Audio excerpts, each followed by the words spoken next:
Hello and welcome to another exciting episode of the Soup Breakdown. Today we'll be looking at the XM-X1 Crossbone X1 Kai, piloted by Kincaid Now.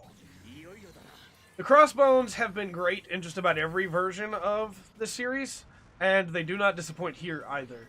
The basic shot is pretty good. The charge shot's even better, has some slight tracking on it.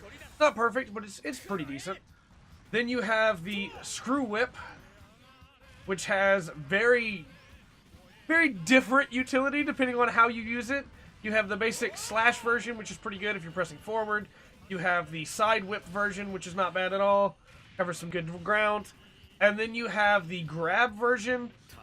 Can be really difficult to land because of position. But once you have them, you can then mash square to do the screw attack with it.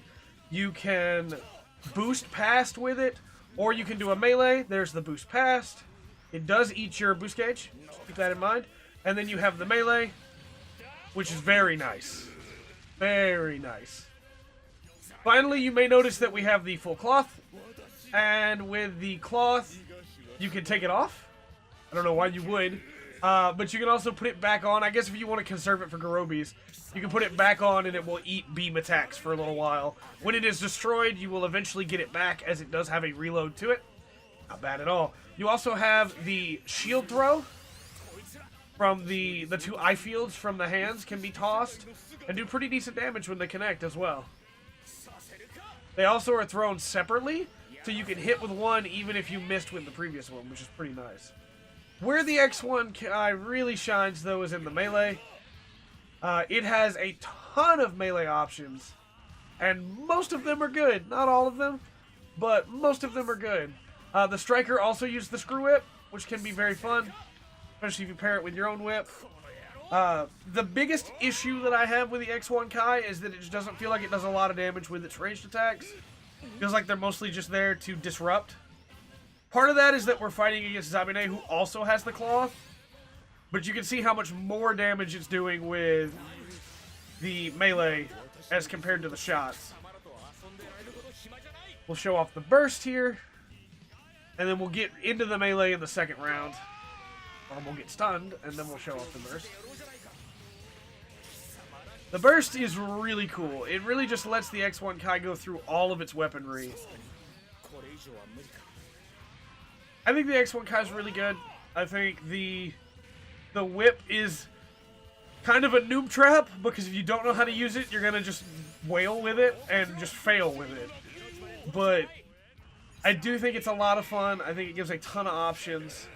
And being able to use it in 3 different ways right off the bat is really good.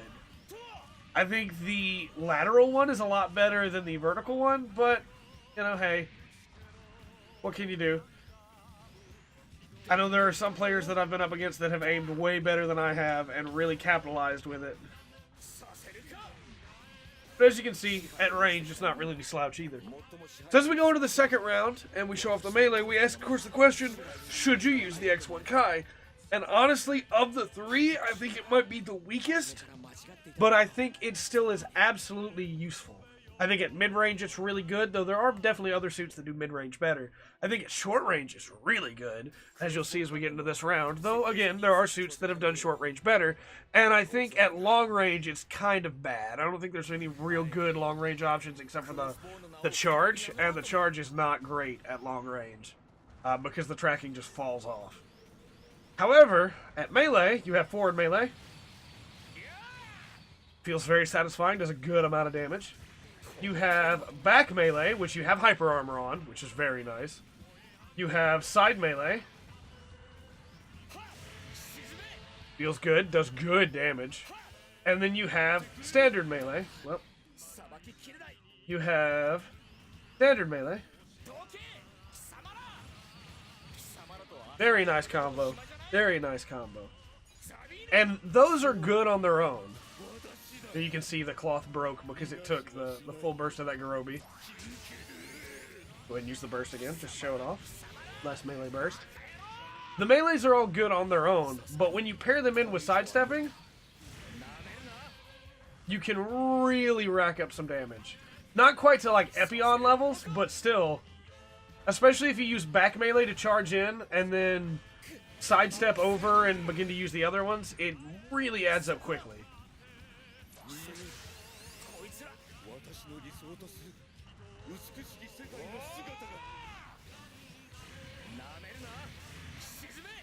As you can see there, and any suit can really do the sidestep melee combos, but it just feels really good. And because of the amount of damage that the X1 can do with its melee, you see how much we're just destroying Zabine with a few combos.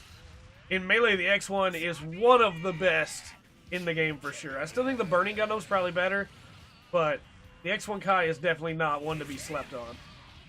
With all that said, though, I have been Trey. This has been the Full Spectrum. And remember to always enjoy the full spectrum that the Crossbone X1 Kai has to offer.